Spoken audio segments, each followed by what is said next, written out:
নমস্কার বন্ধুরা, আমি বিশ্বজিৎ ঘোষ, বিজেপি কর্মী, কলকাতা থেকে বলছি।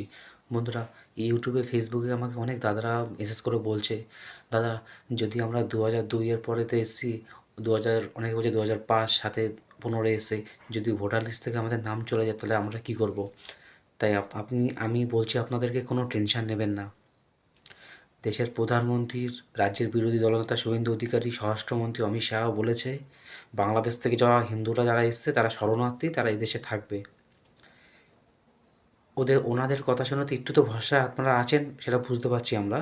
কিন্তু একটা জিনিসই একটু ভালো করে ভেবে চিন্তা করে দেখবেন, 4 মাস পরে পশ্চিমবঙ্গে বিধানসভা ভোট, আর বাংলাদেশ থেকে যত হিন্দুরা এসছো 100-র মধ্যে 70% ভোট বিজেপিকে দেন।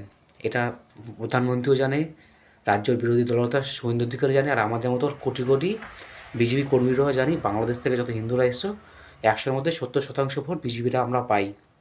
যদি এই 70%-র ভোট যদি লিস্ট থেকে বাদ চলে যায় তাহলে 26শে বিধানসভা ভোটে কী হবে।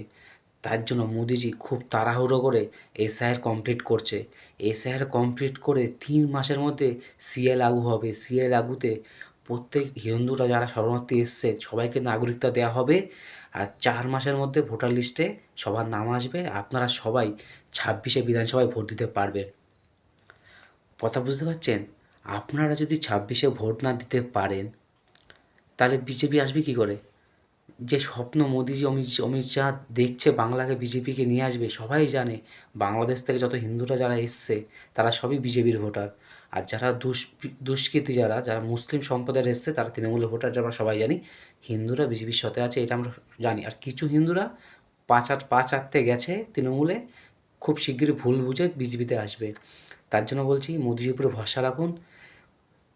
যেই তাড়াহুড়োতে এসআইআর হয়েছে এ থেকে স্পষ্ট বোঝা যাচ্ছে এই 4 মাসের মধ্যে সিএ হয়ে সবার নাম ভোটার লিস্টে আসবে, আর আপনারা সবাই 26শে ভোট দেবেন আর বিজেপি সরকারে আসবে।